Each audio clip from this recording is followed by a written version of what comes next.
Polity MCQ class 3। आइए इसको हम लोग शुरू करते हैं। निम्नलिखित में से किसे संविधान की आत्मा के रूप में वर्णित किया गया है? तो प्रस्तावना को संविधान की आत्मा के रूप में वर्णित किया गया है। भारत के संविधान की प्रस्तावना में किस स्वतंत्रता का उल्लेख नहीं है?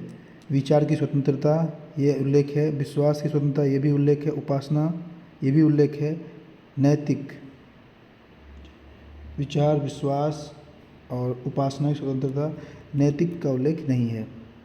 हमारे संविधान में 5 तरह की स्वतंत्रता का अभी उल्लेख किया गया है: अभिव्यक्ति, विचार, उपासना, विश्वास और विचार। अगला, भारत के संविधान की प्रस्तावना इंगित करती है कि संविधान का स्रोत किसमें है? लोकसभा, भारत के राष्ट्रपति, राज्यसभा या भारत के लोग? भारत के लोग, क्योंकि संविधान का जो प्रस्तावना है, प्रस्तावना में शुरू में ही हम लोग लिखते हैं हम भारत के लोग, हम भारत के लोग। इससे ये क्लियर, यहाँ से क्लियर होता है कि जो हमारे संविधान है इसका जो स्रोत है वो सारा का सारा पावर किस में निहित है? भारत के लोग में निहित है।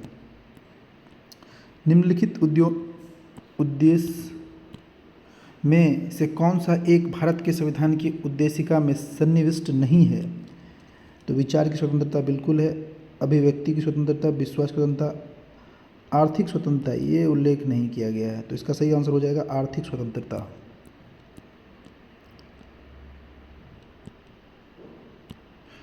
बयालीसवें संविधान संशोधन अधिनियम 1976 ने प्रस्तावना में निम्नलिखित में से किस शब्द को जोड़ा? तो हमारी प्रस्तावना में अभी तक मात्र एक बार संशोधन हुआ है, वो हुआ था 42वां संशोधन 1976, जिसमें 3 शब्दों को जोड़ा गया था। 3 शब्द कौन कौन थे? तो पहला था हमारा समाजवादी, पंथनिरपेक्ष और अखंडता। तो इसका जो आंसर हो जाएगा वो हो जाएगा सी।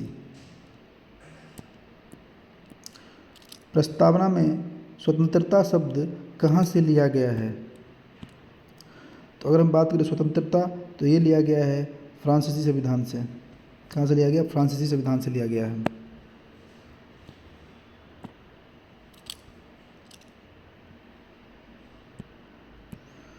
प्रस्तावना में न्याय, सामाजिक, आर्थिक और राजनीतिक के आदर्श किस देश से उधार लिए गए हैं? तो ये लिए गए हैं रूस से उधार लिए गए हैं। कहाँ से उधार लिए गए हैं? रूस से उधार लिए गए हैं।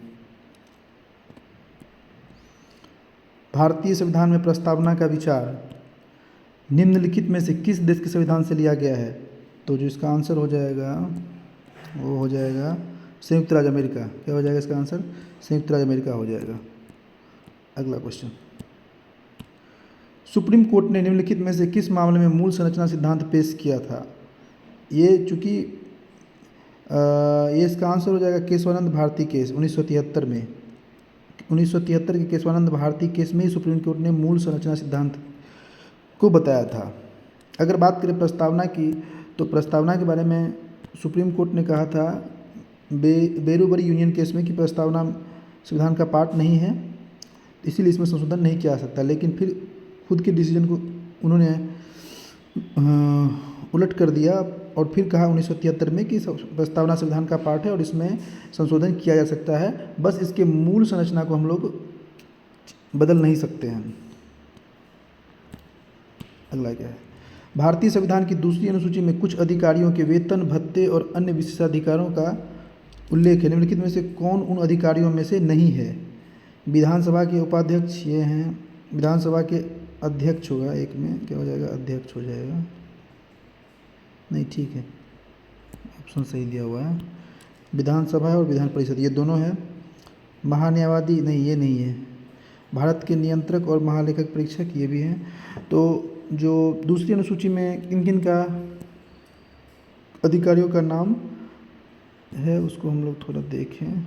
सबसे पहले है हमारा राष्ट्रपति,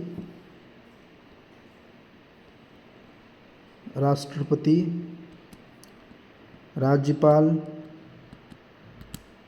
लोकसभा के अध्यक्ष उपाध्यक्ष, राज्यसभा के सभापति उपसभापति, राज्यों के विधानसभा के अध्यक्ष उपाध्यक्ष, विधान परिषद के अध्यक्ष और उपाध्यक्ष, सुप्रीम कोर्ट के जज, उच्च न्यायालय के जज, और फिर नियंत्रक एवं महालेखक परीक्षक। महान्यायवादी का इसमें जिक्र नहीं किया गया।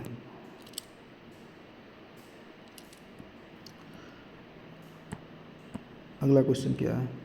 भारत के संविधान में निम्नलिखित अनुच्छेद अनुसूचियों में से कौन सी जिला परिषदों को स्वायत्तता प्रदान करती है? तो अनुसूची नंबर जो 6 है, जिसमें 4 राज्य जो कौन कौन है, असम, मेघालय, त्रिपुरा और मिजोरम, 4 राज्यों में 10 कितने 10 जिला परिषदों को स्वायत्तता प्रदान करता है हमारा संविधान। तो ये जो है सो 6ठी अनुसूची के अंतर्गत आता है। निम्नलिखित में से किसी क्षेत्र को अनुसूचित क्षेत्र घोषित करने का अधिकार है? तो भारत के राष्ट्रपति को इसका अधिकार है।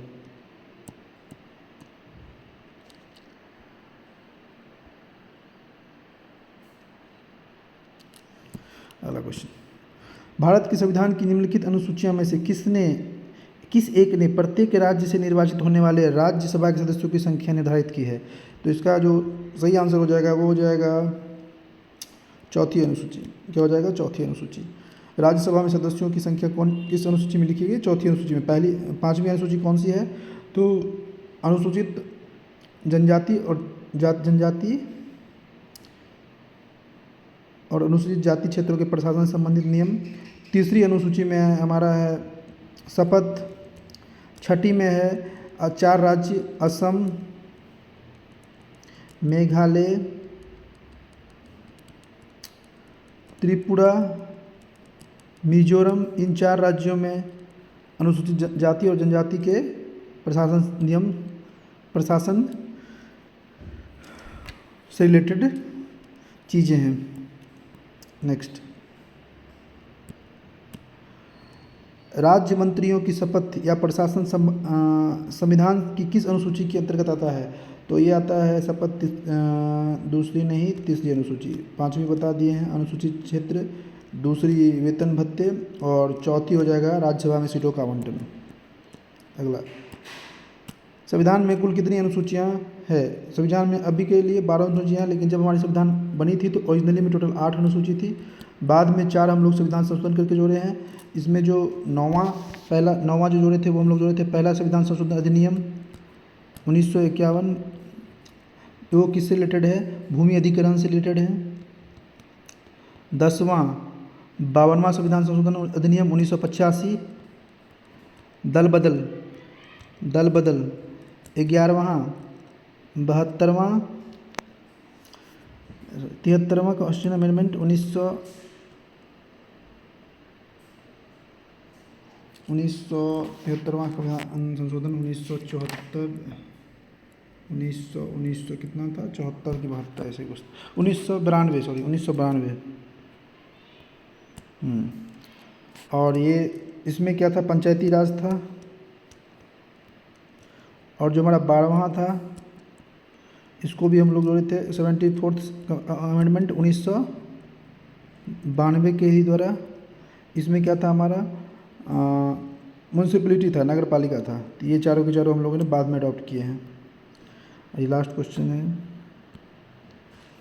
भारतीय संविधान की कौन सी अनुसूची जनजातीय क्षेत्रों के प्रशासन के प्रावधान से संबंधित है? 1ली, 6ठी, 9वीं, 12वीं। अब यहाँ थोड़ा सा क्या है क्लियर नहीं किया है, क्योंकि 5वीं और 6ठी दोनों में अनुसूचित जनजाति क्षेत्रों का प्रशासन के प्रावधान है। जो 5वीं में है कि अनुसूचित जनजाति और जनजाति क्षेत्रों के प्रशासन के प्रावधान, और 6ठी में क्या है? 4 राज्यों में असम, मेघालय, त्रिपुरा और मिजोरम।